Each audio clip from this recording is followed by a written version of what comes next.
Hello student, कैसे आप सभी लोग। हमारे YouTube चैनल में आप सभी लोगों का स्वागत है। तो हम लोग पढ़ रहे थे हमारे पर्यावरण के प्रति अभिरुचियां, जिसमें पार्ट 1 में हम लोग पर्यावरण, वायुमंडल, घन मंडल और समतापमंडल के बारे में पढ़ लिए थे। जो भी बच्चे पार्ट 1 अभी तक नहीं देखे हैं वे लोग देख लीजिए। हम इस वीडियो के डिस्क्रिप्शन में पार्ट 1 का लिंक शेयर कर दिए हैं।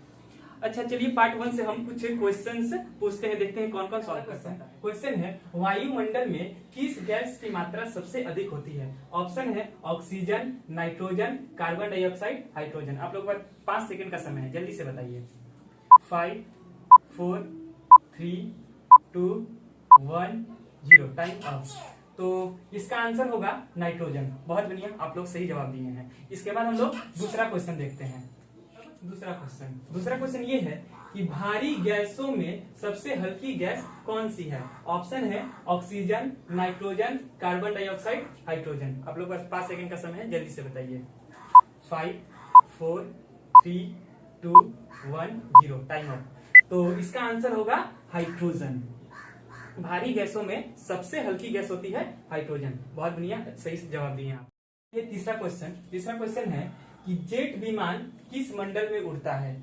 ऑप्शन है मध्य मंडल, समताप मंडल, घन मंडल, आयन मंडल। 5 सेकंड का समय आप लोगों के पास फिर से। 5 4 3 2 1 0। Time up. तो जेट विमान किस मंडल में उड़ता है। जेट विमान उड़ता है समताप मंडल में। सही जवाब। समताप मंडल में कोई भी प्राकृतिक घटना नहीं घटती है, जिसके कारण उसको शांत मंडल भी कहते हैं, और इसी शांत मंडल में जेट विमान उड़ता है। ठीक है। अब चौथा क्वेश्चन ये है कि हम आप लोगों को पढ़ाए थे कि घन मंडल और समताप मंडल के बीच में एक बहुत ही पतला सा लेयर पाया जाता है, जिसको क्षोभ सीमा बोलते हैं। उस क्षोभ सीमा का तापक्रम कितना होता है, जल्दी से आप लोग कमेंट बॉक्स में लिख कर बताइए। फिर हम लोग अब स्टार्ट करते हैं मध्य मंडल के बारे में।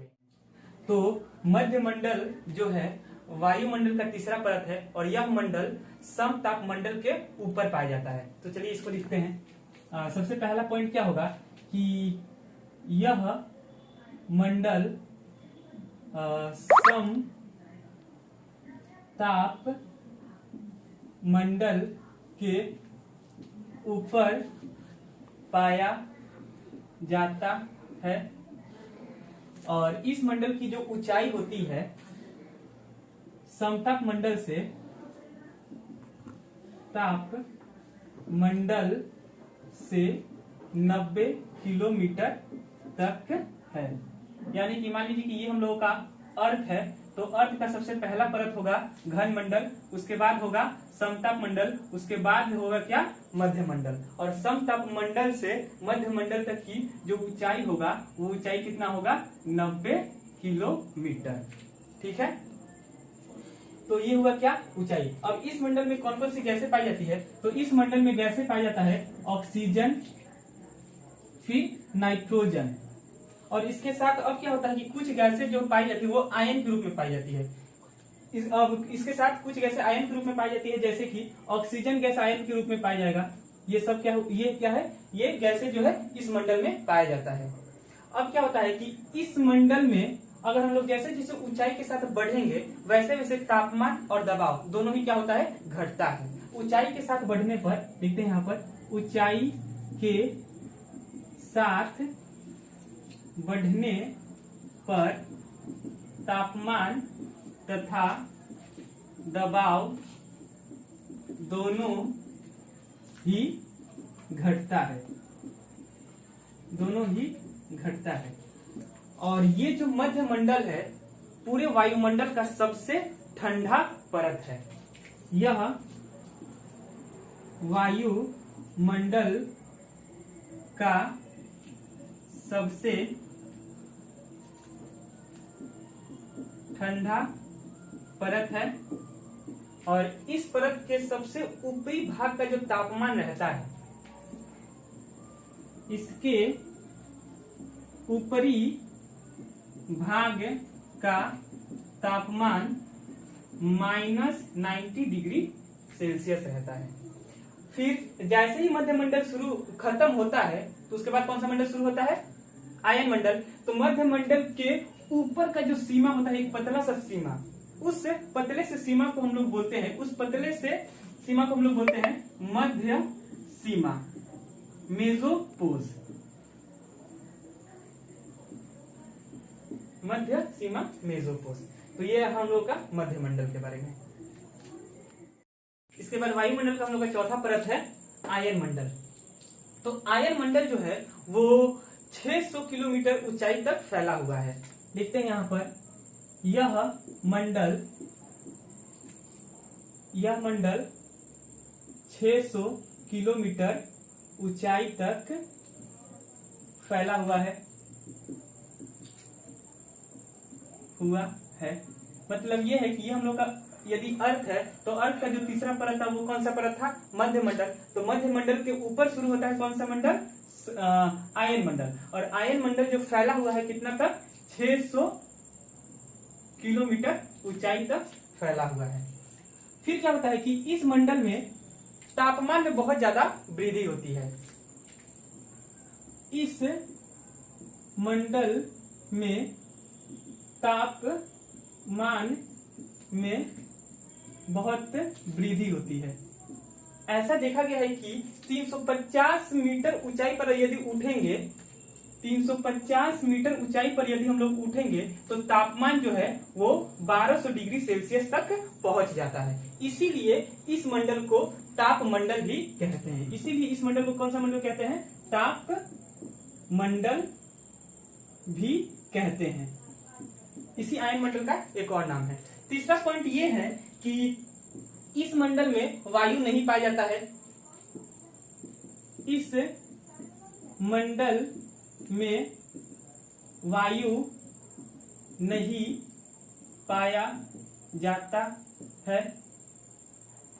इस मंडल में वायु नहीं पाया जाता है। चौथा पॉइंट यह है कि इस मंडल में आकाश जो है हम लोगों को काले रंग का दिखाई देता है। इस मंडल में आकाश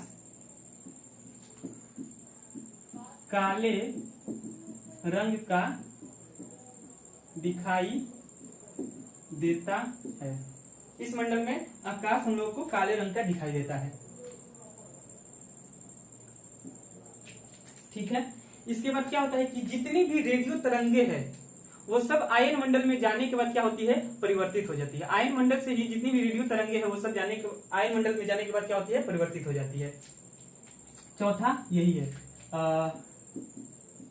रेडियो तरंगे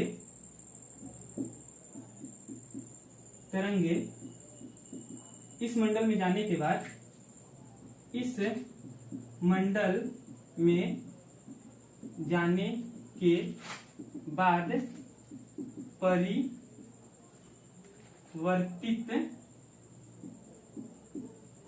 हो जाती है।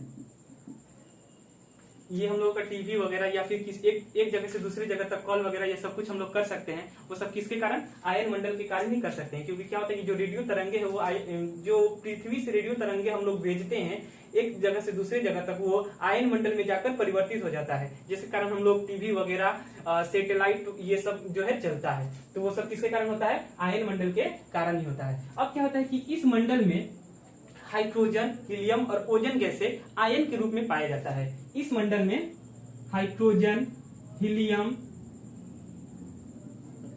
और ओजन जो गैस है वो किस रूप में पाया जाता है, वो आयन के रूप में पाया जाता है। आयन के रूप में पाया जाता है। ये सब एग्जाम में आता है कि हाइड्रोजन, हीलियम और ऑक्सीजन गैस से किस मंडल में आयन के रूप में पाया जाता है, तो आयन मंडल में आयन के रूप में पाया जाता है। फिर इस मंडल में ध्रुवीय ज्योति दिखाई पड़ती है। इस मंडल में ध्रुवीय ज्योति दिखाई देती है। अब ये ध्रुवीय ज्योति क्या है, क्या होता है कि इस मंडल में जितने भी आवेशित कण हैं वो दिन में सूर्य के प्रकाश को संचित करते हैं और रात में उस प्रकाश को फिर से आकाश में लौटा देते हैं। तो जब रात में आकाश में लौटा देते हैं तो रात में एक प्रकाश दिखाई पड़ता है, उसी प्रकाश को ध्रुवीय ज्योति कहते हैं। आए बात समझ में। क्या होता है कि इस मंडल में आवेशित कण दिन में सूर्य के प्रकाश को अवशोषित करते हैं और रात में पुनः उस प्रकाश को आकाश में लौटा देते हैं, जिसके कारण एक प्रकाश दिखाई देता है। उस प्रकाश को ध्रुवीय ज्योति कहते हैं। देखते हैं यहाँ पर आवेशित कण दिन में सूर्य के प्रकाश को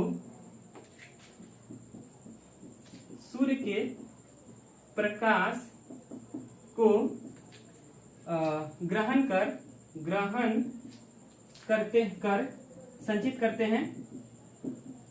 संचित करते हैं और रात में पुनः उसे लौटा देते हैं, जिसके कारण रात में एक ज्योति दिखाई पड़ता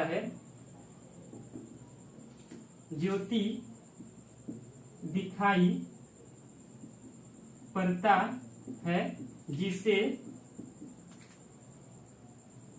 ध्रुवीय ज्योति कहते हैं। तो ये एक पॉइंट हुआ। इसके बाद क्या होता है, एक और लास्ट पॉइंट है कि जितने भी हम लोगों का सैटेलाइट वगैरह है या फिर अंतरराष्ट्रीय स्टेशन हुआ या फिर सैटेलाइट वगैरह हुआ, अंतरराष्ट्रीय सैटेलाइट स्टेशन जो है वो सब कुछ किस मंडल में घूमता है? वो सब कुछ घूमता है हमारे आयन मंडल में ही वो सब कुछ घूमता है। सैटेलाइट अंतरराष्ट्रीय अंतरिक्ष स्टेशन वो सब कुछ किस मंडल में घूमता है? वो सब घूमता है आयन मंडल में ही। तो ये हुआ हम लोगों का लास्ट पॉइंट। कहाँ लिखे? यहाँ पर अंतरराष्ट्रीय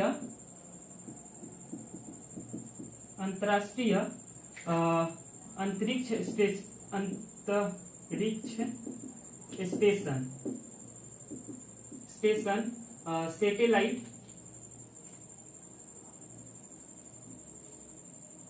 सैटेलाइट सभी इस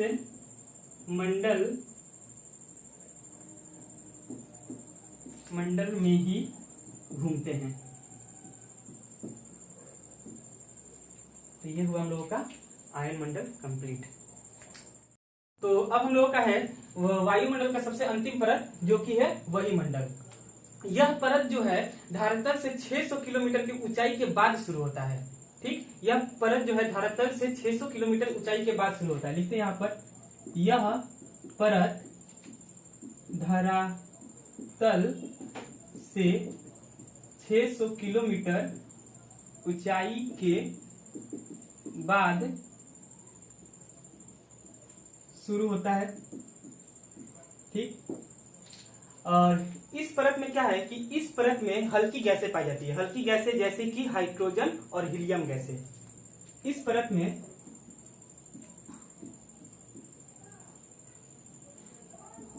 हल्की गैसें पाई जाती है। इस परत का तापमान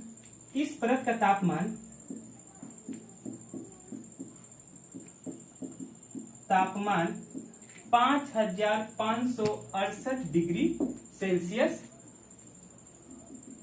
होता है। तो ये है हम लोगों का वही मंडल।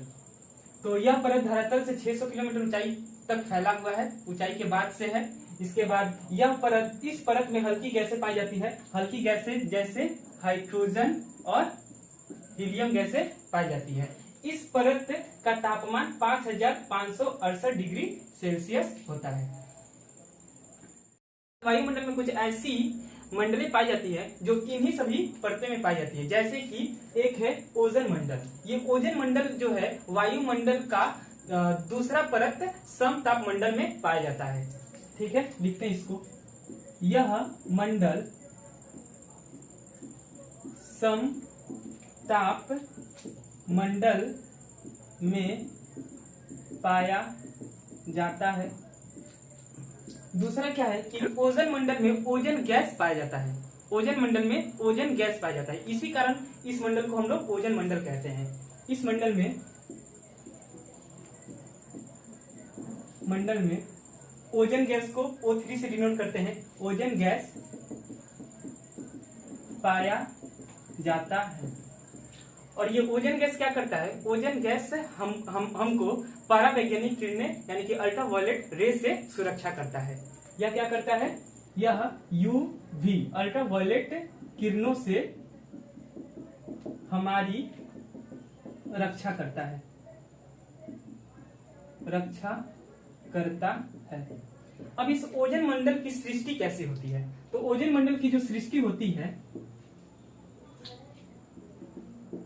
ओजोन मंडल की जो सृष्टि होती है वो कैसे होती है? क्या होता है कि जब अल्ट्रावायलेट किरणें आती है तो वो ऑक्सीजन के साथ प्रतिक्रिया कर ऑक्सीजन के एक परमाणु को ऑक्सीजन के एक अणु को ऑक्सीजन के 2 परमाणुओं में तोड़ देती है। जैसे अल्ट्रावायलेट किरणें आई और ऑक्सीजन के साथ प्रतिक्रिया कर ऑक्सीजन के एक अणु को ऑक्सीजन के 2 परमाणुओं में तोड़ देती है। अब ये ऑक्सीजन का जो परमाणु है वो अन्य ऑक्सीजन के साथ प्रतिक्रिया करके ओजोन गैस का निर्माण करते हैं। ठीक, क्या हुआ? सबसे पहले अल्ट्रावायलेट किरणें ऑक्सीजन के साथ प्रतिक्रिया की और ऑक्सीजन के साथ प्रतिक्रिया कर क्या की? ऑक्सीजन के एक अणु को ऑक्सीजन के 2 परमाणुओं में तोड़ दी। फिर ऑक्सीजन का एक परमाणु अन्य ऑक्सीजन के साथ प्रतिक्रिया कर मिलकर क्या बनाता है? O3 गैस यानी कि ओजोन गैस बनाता है। फिर क्या होता है कि यही ओजोन गैस O3 पे फिर से अल्ट्रावायलेट किरणें आती है, अल्ट्रावायलेट किरणें पड़ती है और फिर अल्ट्रावायलेट किरणें इस O3 को तोड़ देती है ऑक्सीजन के एक परमाणु और ऑक्सीजन के एक अणु में। ठीक, फिर ये ऑक्सीजन का एक अणु अन्य ऑक्सीजन के फिर ये ऑक्सीजन का एक अणु ओजोन से प्रतिक्रिया कर ऑक्सीजन का 2 अणु का निर्माण करता है। इस तरह से ये क्रिया जो है लगातार चलती रहती है।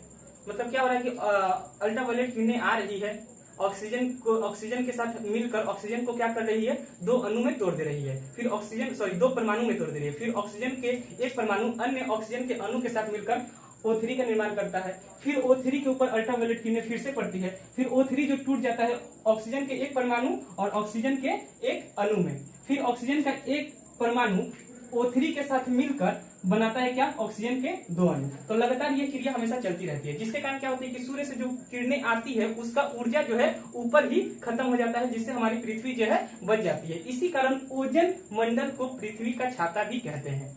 इसी कारण ओजोन मंडल को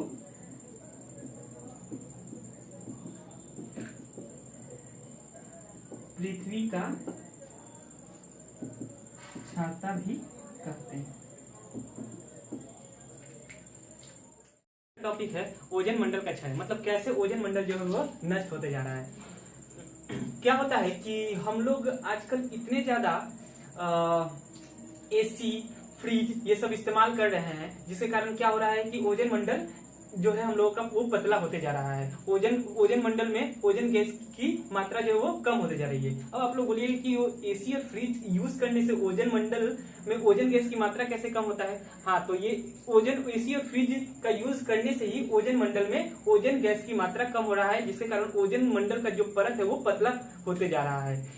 क्या होता है कि AC और फ्रिज से एक क्लोरोफ्लोरोकार्बन निकलता है, CFC जिसको बोलते हैं, क्लोरोफ्लोरोकार्बन निकलता है। वो क्या करता है? वो ओजोन मंडल के ओजोन गैस की मात्रा को कम कर देता है। कैसे कम करता है कि CFC से जब अल्ट्रावायलेट किरणें प्रतिक्रिया करती है तो उससे क्लोरीन का एक अणु निकलता है, क्लोरीन का एक परमाणु निकलता है और वो क्लोरीन का एक परमाणु लगभग 1 लाख ये O3 अणु को नष्ट कर देता है। तो सोचिए कितना ये मतलब क्लोरोफ्लोरोकार्बन जो है ओजोन मंडल के परत के लिए हानिकारक है। क्या होता है कि सबसे पहले क्लोरोफ्लोरोकार्बन जो है अल्ट्रावायलेट किरणों से प्रतिक्रिया कर क्लोरीन का एक परमाणु निर्माण होता है, फिर क्लोरीन का एक परमाणु O3 से प्रतिक्रिया कर ClO और ऑक्सीजन गैस बनाता है, फिर ये ClO फिर से O3 से प्रतिक्रिया कर ClO और ऑक्सीजन के दो परमाणु का निर्माण करता है। इस तरह देखिए ओजोन मंडल में ओजोन गैस जो है वो कम होते जा रहा है और ऑक्सीजन गैस बढ़ते जा रहा है। तो CFC जो है ओजोन मंडल को नष्ट करता है। इसके साथ साथ नाइट्रोजन के कुछ ऑक्साइड जो है NO और NO2 ये भी ओजोन मंडल में ओजोन गैस की मात्रा को नष्ट करते हैं। कैसे नष्ट करते हैं? ये जो NO गैस नाइट्रोजन के जो ऑक्साइड है वो निकलता है जेट विमान से, और क्या होता है कि ये NO O3 से प्रतिक्रिया कर NO2 और O2 बनाता है, फिर ये NO2 ऑक्सीजन के एक परमाणु से प्रतिक्रिया कर फिर से NO बना रहा है और ऑक्सीजन बना रहा है। इसका मतलब क्या हो रहा है कि देखिए इन CFC से और नाइट्रोजन के ऑक्साइड से क्या हो रहा है कि ओजोन गैस कम होते जा रहा है और ऑक्सीजन गैस बढ़ते जा रहा है। तो ओजोन गैस कम होते जा रहा है, ऑक्सीजन गैस बढ़ते जा रहा है, जिसके कारण क्या हो रहा है कि उस जो ओजोन परत है वो पतला होते जा रहा है, वो नष्ट होते जा रहा है। अब ओजोन परत जब पतला और नष्ट होगा तो इसके लिए हम लोगों को जिसके कारण क्या होगा कि हम लोगों को अलग अलग बीमारियां होगी। वो बीमारियां क्या है बता रहे हैं। सबसे पहले मनुष्य को चर्म रोग होगा, त्वचा का कैंसर होगा, आंख की बीमारी होगी, प्रजनन क्षमता में कमी आएगी। ये सब अगर अल्ट्रावायलेट किरणें पृथ्वी पर ज्यादा आएगा तो। एक और है क्या कि अल्ट्रावायलेट किरणें यदि पृथ्वी पर ज्यादा आएगा तो समताप मंडल जो है उसका तापक्रम में परिवर्तन हो जाएगा, उसके तापक्रम में वृद्धि हो जाएगा, और उसके तापक्रम अगर वृद्धि होगा तो वातावरण में बहुत ही हानिकारक प्रभाव पड़ेगा। तो ये है ओजोन मंडल के नष्ट होने का कुप्रभाव।